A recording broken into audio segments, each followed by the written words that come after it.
جاتو مش كسرة، كسرة رخساس بدون إضافات، ناجحة من أول تجربة بمقادير مضبوطة جدا. يلا بقاو معايا تشوفوا الوصفة. بسم الله الرحمن الرحيم. راح نكيلكم بالكاس هذا تاع المناضة، أي كاس عندك بداي بيه تخلصي بيه عادي.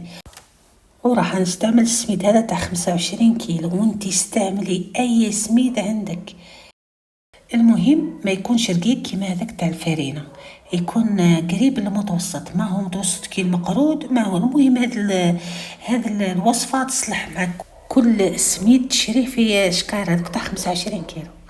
المهم واش درت 6 كيسان سميد ممسوحين، الكيسان اللي درتهم مسحتهم خطيها بخطي ومسحي، زدت ملحتهم 3 مغارف صغار، هذا المغرفة الصغيرة كامل هذيك تاع القهوة الصغيرة، درت 3 مغارف صغار ملح، زدت 2 مغارف صغار ثاني السكر، ومغرفة صغيرة خميرة الخبز.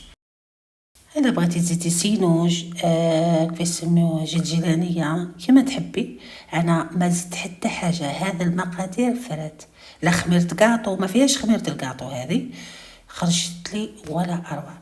زدت نفس الكاس اللي كيلت بيه، كاس الا اصبع ولا كاس الا ربع، زيت كاس الا اصبع زيت عادي، بغيتي تخلطي مع زيت الزيتون وتحبي ديريها كامل بزيت الزيتون اللي عندك. المهم انا درت غير الزيت وخلطت النواشف كيما راكم تشوفوا، وبديت نلوح في الزيت نتاعي، لحتها كامل هنا في الوسط كيما راكم تشوفوا، وزدت لحت السميد باش نحي الزيت اللي لاصقه في الكاس، وبديت نبسس فيه. السر الاول باش ينجح لك الرخصه تاعك لازم تبسسيه مليح كي المقراط. جربت وجربت قداه مرة كيما نبسسوش نزرب اللوح الماء ما يخرجليش نفسه اللي بسسته مليح. المهم بسسي بكف اليد وشمري على يديك اكيد، ما تشوفيش لي راني نصور، خيط عرفوا السترة مليحة.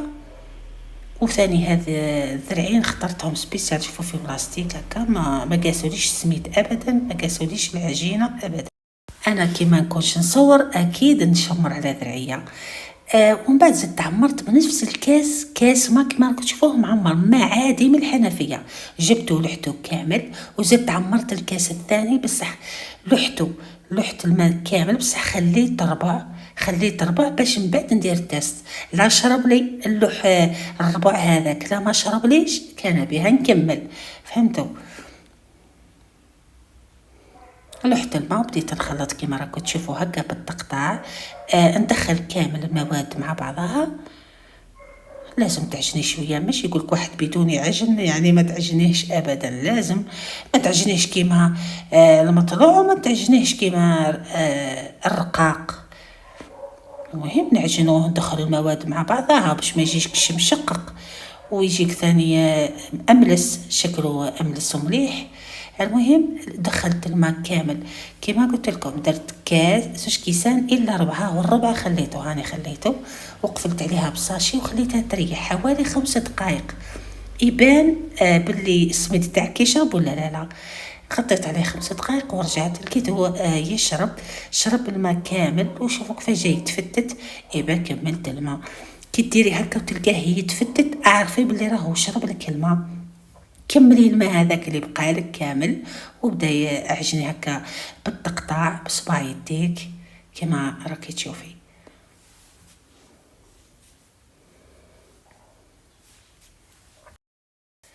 لميتو كامل كما راكم تشوفوا كلش واضح، وقسمته على 3، قلت نقسمهم على 3 ومن بعد نبدا نعجن بالوحده، والعجن يكون هكا بالتقطاع باش نتحصل على شكل املس.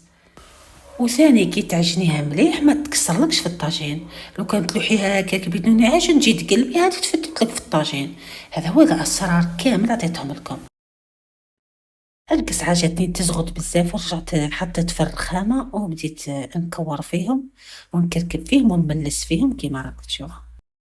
حتى كي تلوزيهم هكا تكوريهم لازم يكونوا دائريه قد باش كي تحليها تجيك دائريه، لو كان ديريها معوجه ولا هكا نصها داخل مشققه كي تحليها بعد ما تجيكش مدوره قد. المهم كركبتهم كامل كيما راكم تشوفوا، وحطيتهم يريحوا 5 دقائق. في هذا الأثناء شعلت الطابونة تاعي وحطيت عليها الطاجين. الطاجين اللي حطيته انا تاع الطين المرقوم، ماشي هذاك سراحي. وانتيا اللي عندك ديري، عندك مقله ثقيله ديري، عندك الطاوه ولا المري ديري فيه. المهم درجه الحراره تعدليها حسب الثقل وخفه الطاجين نتاعك. انا الطاجين تاعي خفيف، درتها هكا شويه، نقصت هكا الكانون تاعي، نقصته شويه هكا باش ما تتحرقليش، تزرب تتحرق، قاعد فيها السكر. المهم خليتها 5 دقائق ما بين الطاجين يسخن وهي تريح. ريحت معايا 5 دقائق وجبت القنوط نحلها. بغيتي تحلي بيدك بالقنوط. المهم النتيجة ديريها دائرية باش تلوحيها الطيب، وتكون رقيقة، ما تكونش خشينة، ما تخشنوش الرخصاص، تجي فيه اللبابة بزاف. كل ما يكون رقيق كل ما مليح. حتجي مبسسة وتجي مقرمشة في نفس الوقت. هذه الكسرة لو كان ديريها ولا ديريها مشروع يوقفوا عندك في يديروا الصفي بابك بزاف بنينة، تجي مقرمشة وطرية. كاطو ما شاء الله. كيما راكم تشوفوني نعدل فيها ونسوي فيها مليح مليح. الطاجين تاعي هنا سخن وريحتها طيب. هذه هي بكل سهولة هزيتها. تبغي تحلي على المنديل حلي، يجيك ساهلة على المنديل باش تقدري تهزيها كيما تحبي، كيما يساعدك ديري. وبديت نحرك فيها من تحت، طلقت شوية دخان لأني فيها شوية زيت، ومع الطاجين جديد عادي. وقلبتها شوفوا. شفتها مرقومة هكا. المهم تشوفوها طابت شوية، بدا يقلبيها، تشوفيها طابت برك هكا كما راك تشوفي. قلبيها باش ما تنفخش معاك، ما تقلبيهاش وهي عجين من التحت. لو كنت تقلبيها عجين بعد تنفخ معاك، لازم تثقبيها من قبل. بصح انا جامي ثقبتها بالفرشيطه لاني نطيبها. هذه هي لاستيس، انك تطيبيها هنا في الاول.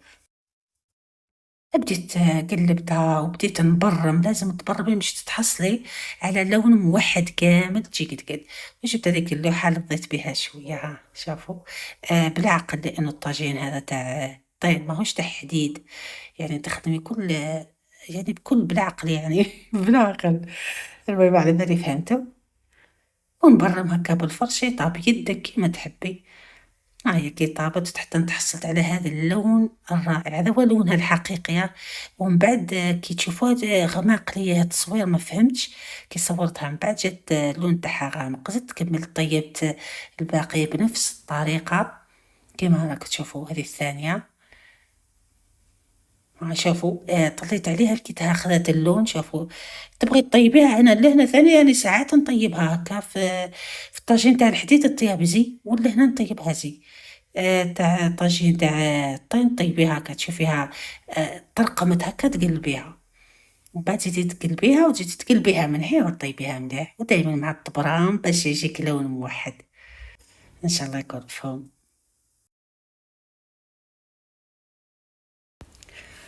كملت 3 قرصات بنفس الطريقة كما راكم تشوفوا.